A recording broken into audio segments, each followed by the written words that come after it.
State sophomore Marc-Antoine coming away with silver here in the men's épée event. However, looking past NCAAs, you're only a sophomore, but we are in an Olympic year with Rio just around the corner. Looking forward to 2020, where do you see yourself after Ohio State, after NCAAs? Well, I'd say that I'm supposed to graduate in 2019, so I see myself taking a year off and getting ready for Tokyo, training a lot, and it's a lot of traveling during the year. You have 10 World Cup and 10 different competitions you have to go, so you don't have time for anything else. It's only fencing for a full year.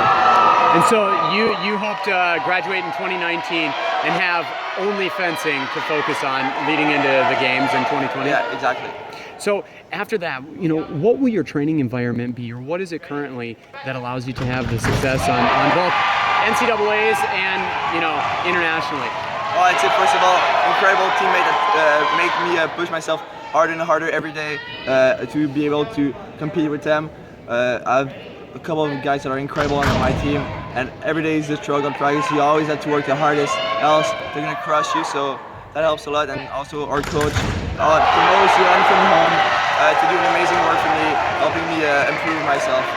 Speaking first about teammates, Louis Weiss, I think originally planning to take an Olympic red shirt this year, obviously pursuing the same level of goals as you outside of NCAAs with hoping to make an Olympic team.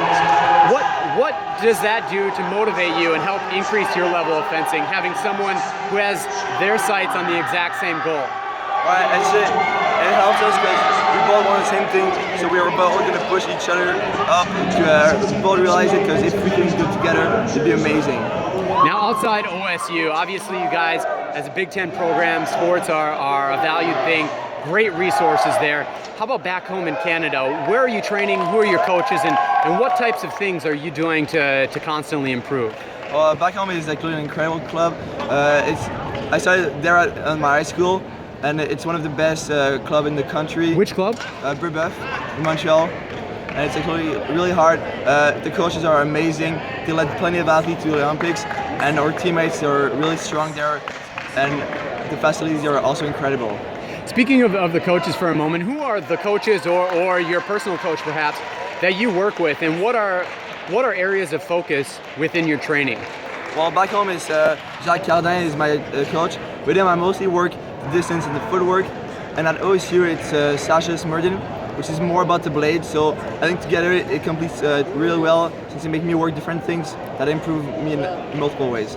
Now, on top of those two coaches, do you also have a national team coach? Are you on the Canadian Junior World Team? I'm on the verge of being a senior member of the national team, because I finished my junior team last year. Last year, okay. So now you're on the senior circuit, and are you a team member?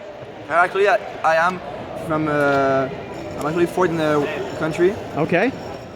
So how has this year as an Olympic year kind of changed the feel for Team Canada and people trying to advance and qualify for Rio? Of course, the number one guy in the U.S., or pardon me, in Canada, really fighting between the Americans Ben Bratton and Jason Pryor for that kind of zone spot.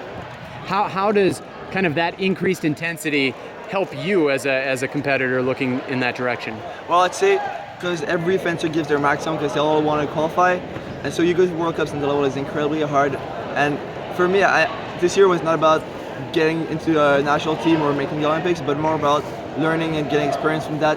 I think seeing that year and knowing what it is, so I'm going to be ready for 2020, is amazing.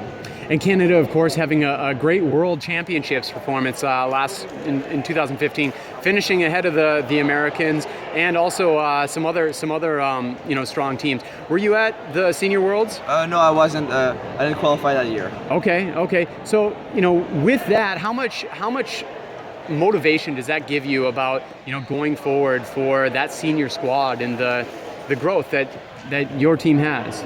It gives me a lot of motivation, because it shows that we can do it, and we have the skills to beat them and go in front and take the Olympic spot. All right, well, best of luck to you. Congrats on NCAAs, and good luck going forward in the senior side.